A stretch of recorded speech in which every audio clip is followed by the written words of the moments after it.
UrbanLyfe Radio. We are live. We are ready to go. We are getting ready to have some fun today. This is going to be a very epic show. I am getting out of the norm. I am having fun. I guess my cat want to be involved in this. The cat is singing today, but hey, no problem. So I am not doing a lot of hip hop today, and I'm going to have a nice interview with a good friend of mine. He is very intelligent. He has a great voice. Man, I'm telling you, ladies, y'all going to be ready to drop y'all panties. Trying to tell you. This brother here, he has an amazing voice. I am so glad to have him as a friend. We've known each other for years. This is an honor to have him. He's always busy. He's always working, creating great music for the listeners out there, his supporters. I have the honor to have Mr. LG in the building. So let's get ready to have him bless the stage and get ready for his interview. What's up, Mr. LG? Hey, how you doing?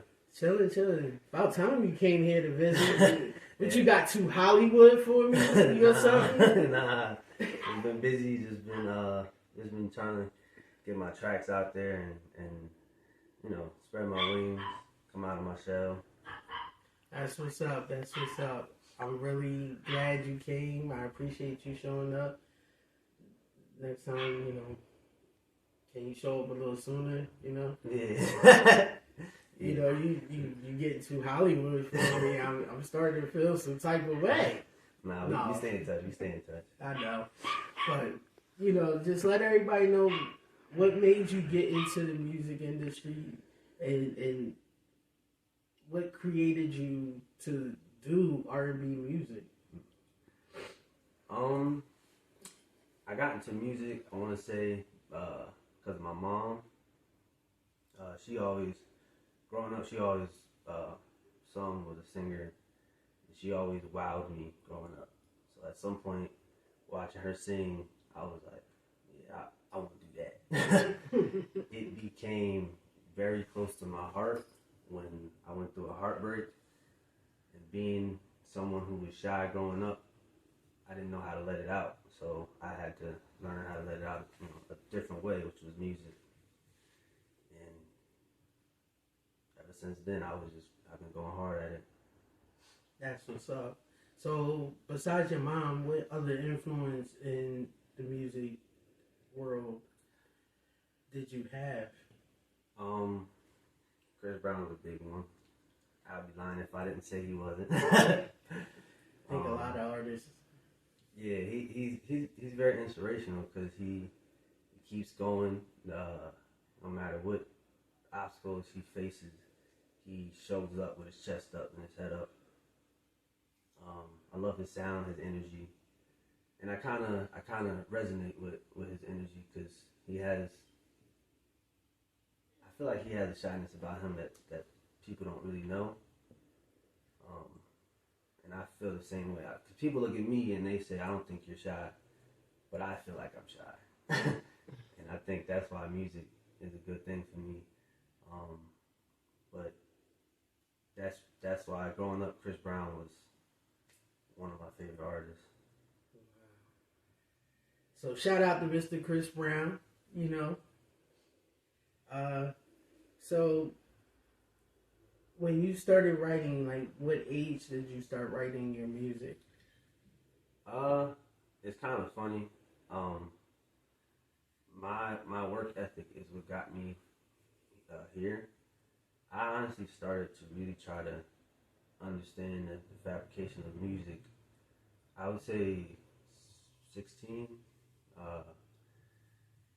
That was around the time, I was really starting to talk to girls and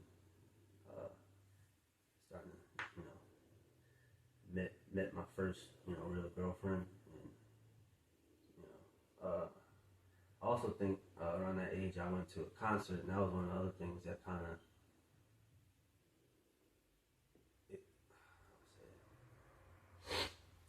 I just was really inspired going to that concert, watching that dude on stage. I felt like I was watching myself, and it kind of brought me to a realization of what I actually wanted to do. Ever since that, I was trying to perfect my craft, working on my craft, trying to understand my craft. But yeah, I was about 16 when I started really trying to really get my writing edged up, not just throwing anything down on the paper. So when you write,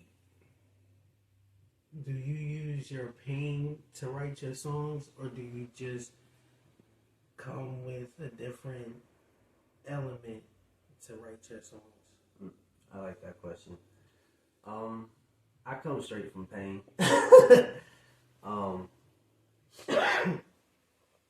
I think that's what is. I think that's where my juice was coming from, because I come from a place of an experience, and I gained my experience through pain. To be honest, because some of those notes I learned I could hit because I was hurting so bad, and I just was basically, my soul was kind of speaking basically. And then from that, it transitioned to writing. So yeah, it's always, if it's not from pain, it's definitely always from a place of experience. I can kind of like resonate with that, because when I write, mine's is majority through pain. I can't write no other time, but it's when I'm writing, is usually through pain. So, besides, do you just do R&B? Do you do any other genre of music, or it's just R&B your favorite?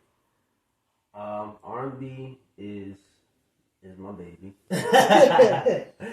But I, through my journey of learning how to do R&B, I began to realize that I kind of naturally had a knack for rapping. I would show, people close to me, mom, dad, brothers, and I would be telling them, hey, am I hitting the notes nice? And they would be like, you getting there, but your rapping's pretty good. Until I got there, then it was like, okay, now that's a song. Now you're hitting the notes. And I was like, yes. So, when you feel like, do you feel like that you're getting better support from? Because I know a lot of artists that say they get better support from strangers than they do their family. Do you feel like that same way? Or do you feel equally that you get support from both ends? I honestly feel equally. Pops supports a lot. We got my aunt and my cousin. Yeah, I feel like family and friends support just as much. I don't feel like that's out of balance. I do feel like I get equal support on both sides. That's what's up, because it's really hard out here for a lot of independent artists that don't feel like they get support from their family and their friends, but people go out there and support the mainstream artists, and my platform is for the independent artists, and I feel like I'd rather see independent artists go strive and go hard for theirs than I would a mainstream artist. Right. I love R&B, and I'm a music head to the day. To the day I die. I love music, and if you got the right set of tone, you got me. And especially with R&B, something about R&B is phenomenal. And you know what? It's crazy, because my son, he's only 16. And he put me onto a new genre that I didn't even know existed. And I love jazz. And he told me about free jazz. And I didn't even know nothing about free jazz. Yeah. And it started in the 1950s. Wow. And this all because he's doing a project on it. And I said, what the heck is free jazz? But it's it was a genre that was started, but they didn't connect. Like, it didn't have... Oh, like it didn't have... it wasn't harmonized. And it didn't need all that melody and all that stuff that we see in jazz and in music. It just was put together. Okay. And it was like, oh, wow. You know, so now it's like when I listen to certain music, I'm looking for that now. So when I listen to R&B, I'm looking for that. I'm looking for that harmony. I'm like, wow, this is a transition. So it's like I'm expecting certain things in music that I wasn't paying attention to. Right. So when you look at an artist that, like yourself, I'm looking for certain things with an artist. Not like a regular support. And we had a conversation last night. And I didn't get a chance to do that, to compare it. Oh, but I am. Yeah. But in a way, I do see what everybody's saying. You do sound like the Weeknd. Oh, yeah. Because I re-listened to the song. I do the same because I was like, really? I wasn't trying to sound like the Weeknd. And I had to listen back to it. And it was a lot of the falsettos. I was like, it does sound Weeknd. And I did have to listen to the song again because I was like, yo. Yeah, he do. Oh yeah. But it was a good song, and it made sense. And the other song, because I'm not going to say what the song is, because I'm going to give you the opportunity to do that. Okay. Because you're going to do it. You're going to sing those songs. Yeah. You're going to give the audience what they need. Yep. And they need to hear it. Yeah. Because I need to let it out. Yes. And I want them to relate to this song. Because you're a great artist. Thank you. And you're going to have a long legacy of music to give to the world. That's the goal. And and the tsunami that I'm building, because we did the wave already. We did the wave. We created the wave. Now I'm building the tsunami. And the next one that's being built is a typhoon. Yeah, I like that. So getting bigger and bigger. Get bigger and bigger. And I would love you to be a part of that. I would love to be a part of it. Because I can see you surfing it. With your smile. And we can say Cowabunga, dude. There you go, yeah. You know, because I just want you to be successful in everything that you do, because you're a great guy, and you know your music is going to be the key to your new world you're going to be in. Yeah. So, and you have the greatest support ever. Your family is just so supportive. Yeah. I know, because they cheesing from ear to ear. And I appreciate them, you know. So we'll be back. We're going to take a little commercial break, so we'll tune back in, everybody. So thank you to all our sponsors that have supported the show, everyone that supports us. We'll come back with a performance by Mr. LG, so make sure you tune back in.